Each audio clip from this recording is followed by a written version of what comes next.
the experience of infertility, you know, if you're,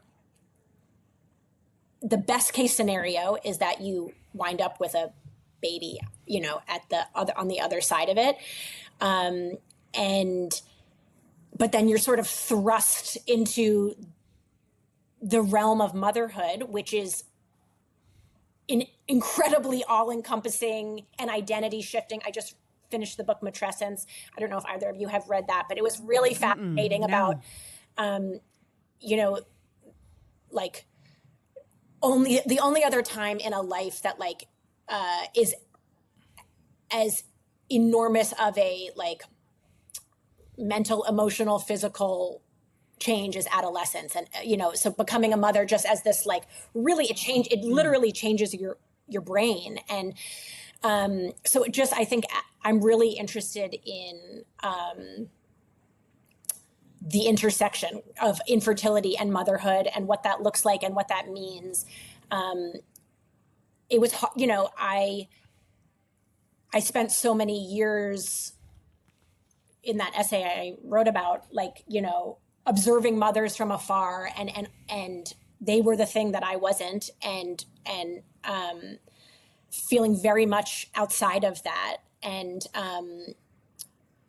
then once I had a baby, trying to figure out where I belonged. And I think it's, you know, Hazel and I would my mother-in-law used to, like, once she was born, she was like, you just hold her all the time. Like, you're just always holding her. And it was really like, she and I, like I was not like in a mommy group. I didn't know how to get from where I had been to, I don't know, to a place that she and I would fit in. Yeah. It makes so much sense. Is it safe to, I mean, it sounds like imposter syndrome that you're talking about. Yes. Would you call yourself? So it sounds like when you were with Hazel, like she was the only person who you thought wouldn't call bullshit on you. Yeah. She's like, you're my mom. That's true. That's right.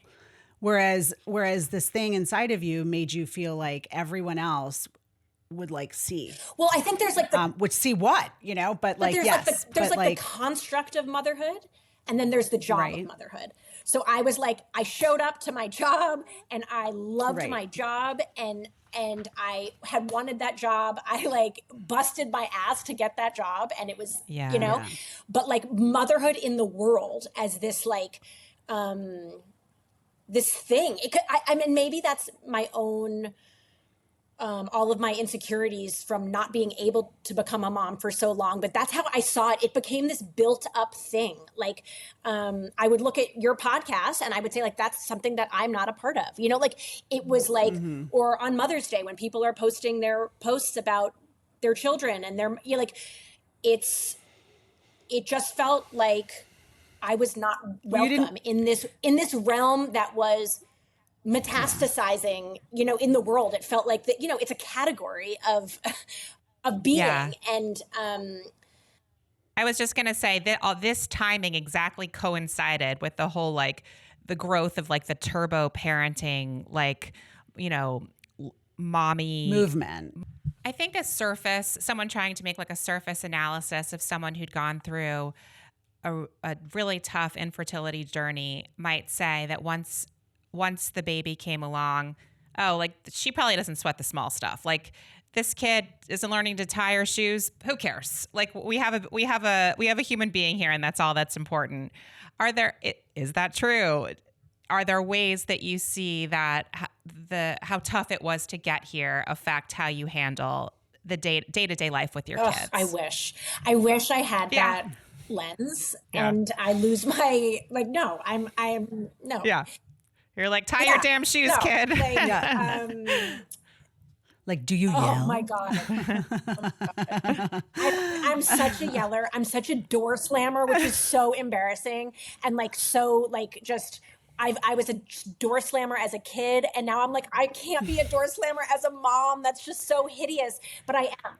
but it's okay. It's okay because you know okay. what? It's strangely you know what? effective. They won't be door slammers because they'll be like, my mom Yeah, was that's a door true. slammer. That's true. They're going to be like, please don't yell because my mother yelled. And so it's all fine. We can't control this no matter how much we try. Yeah. Yes, the DNA of door slamming is just deep, deep in my genetic makeup. Parenting and being a mother is unbelievably challenging, and like that in no way